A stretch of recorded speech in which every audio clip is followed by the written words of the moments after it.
to vlog, guys. Hi guys! Come on, Welcome to our vlog. Come on. In Partner, today's come on. video, mukbang. Say Okay. mukbang. Yes. Hi guys! For today's video, we're going to have mukbang. Kami ay magmumukbang with The Apo Kai, and Kiran, Kiran. of course si Lola ng Alaska. Okay. And nag-prepare ako ng questions para kay Mother. Let's start with it. Alam niyo ba,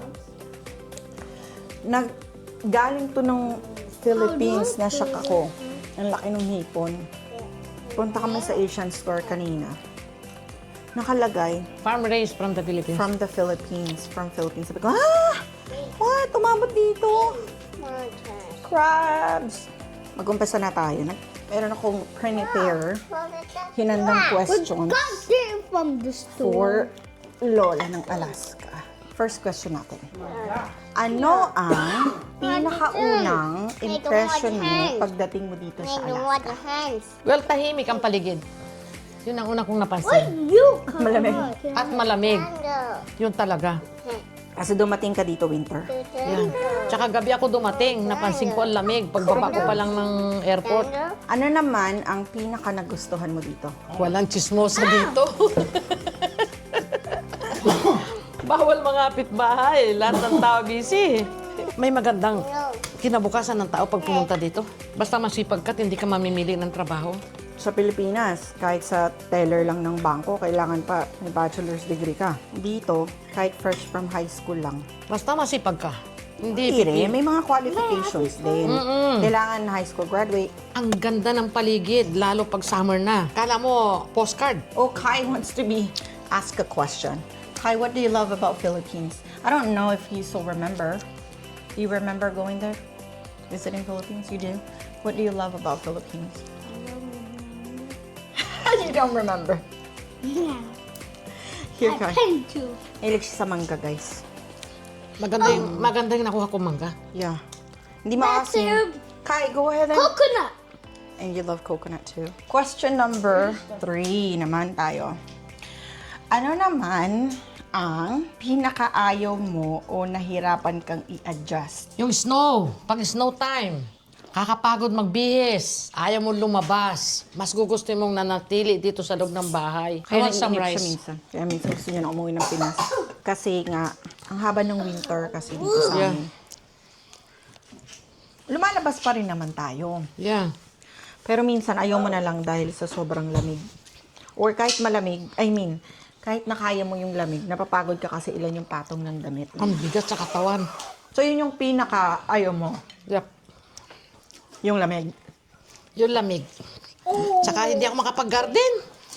Ay, oo. Gustong-gusto ko mag-garden. Ang igsi ng summer kasi. Tapos saka malamig pa rin ka. Hindi kayanin ng mga tanim ko yung lamig. Okay, did I tell you? The shrimp is from the Philippines. Masarap, di ba? When I went Matamis. to the store, Sabi nga nung ang puro crawfish na. naka-assign doon, ito ang bilhin nyo kasi mas maganda ito, sabi niya. Mahal din kasi. Nagulat ako guys, ang laki ng hipon. Mahal, pero Nakalagay. matamis siya. From Philippines. Kariwa. So you're eating a shrimp from Philippines, Kai. Thousand strips is yummy. Hipon, Kay. Kaya nga, shrimp. O, Tagalog, hipon. Hipon, apo ko. Hipon. Hipon, hipon. yes. Alright, let's go to the next question. Ano ang pinaka namimiss mo sa Philippines? Ang nanay ko at ang mga siblings ko, siyempre, kasama na rin ang pagkain ng Pinoy. Sariwa, gulay, isda, hindi frozen. Kasi dito. Dito, lahat frozen. I remember one. Hindi man lahat. Kasi nahuhuli nating salmon. Aside from the salmon and halibut, tsaka yung sinasalok na Hooligan. huligan. Yung init ng Pinas. Ha? Namimiss mo? Yeah, siyempre. Pinoy ako eh. Mimiss ko yun Sa ibang state ng US, mainit. Ikaw, Tasi, what do you miss most sa Philippines? Everything. I love Philippines. I thought you don't remember. I don't. Bro. Mangga guys. Sausaw natin sa maanghang na bagoong. Thank you, Dustin. Sarap ng pagkaluto ng manugang ko. I made it too. Oh, tumulong si Kai magluto. You help, He did Daddy? help, yeah. Oh, thank you, Chef Kai. Sarap guys. Meron ding halong, anong tawag doon? What's the white meat you said? Again? What's the white meat? Scallops. That's also from Philippines. Kaya maliit. That's why they're so small. Is the crab from Philippines? No, it's not. Oh. That's from here. It's dungeon crabs. From Alaska.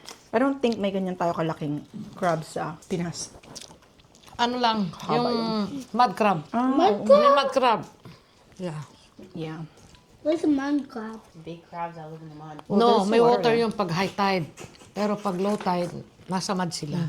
Sarap guys. Ocean. Niluto ng asawa ko is, Can I ask a question? hey, you can ask a question. Go ahead. No, you. Oh, you want me to ask you? Okay. What is your favorite Filipino food? Coconut. Coconut. It's a fruit. How about like when you eat with rice? Kala ko ba, please? You forgot? No. You forgot what's your favorite food? Filipino food? Mama soup. Oh, yeah. Nilagang baka, guys. Pinangalanan niyang Yung nilaga ko, yung nilagang baka ni Mama ng Mama soup. Kaya ngayon, ang tawag na namin dito sa bahay is Mama soup. What else do you love? You love ripe mangoes. You said you love the beach there. Yes. I showed you the In pictures. Hawaii. But you know, Philippines, the beaches are more They're better than Hawaii. better than Yeah, Hawaii. totoo yun. They're way better. I'll go for the Philippines. Sabi ng asawa ko, Philippines din daw. Ben, nakuha na tayo sa questionnaires. Kung papipiliin ka, saan mo mas gustong tumira? Dito sa Alaska or sa Philippines? Philippines. Uy, naintindihan niya. You understand?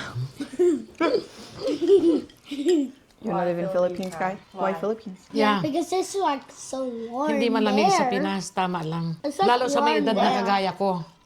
Sobrang init sa Pinas. It's like warm there. It is hot. Very, very, very hot. Anak, meron kang allergy sa init eh. You definitely don't remember. You had some heat rash. Yung anak ko nung umuwi kami ng Pinas, grabe yung heat rash niya. Ano siya sa init. Our home was like beside the other Kaya nga home. bagong, I know. Nung nag-Hawaii naman kami, nung naano siya sa init, kinabukasan, I like to pull in Hawaii. wala na siyang mata. puff talaga siya. Yeah, I don't think you can handle Philippines, son. It's too hot. Kung papipiliin ka, mas gusto mo pa rin sa Pinas. Oo naman. Hindi maginaw. Di ba, Kay? Kahit ako. Kasi ano nakalakihan ko yun. So naka-adapt yung katawan ko doon. Eh dito talagang, dito naka-heater ka na eh. Naka-centralize na yung bahay eh. Wala, kailangan pa magdagdag. Ano naman ang pinaka-culture shock mo pagdating dito? Ang hirap mag-English. Dumudugo ilong ko. I don't think so. Yung una mong sasabihin, feeling ko yun din na nasa isip ko, may ano?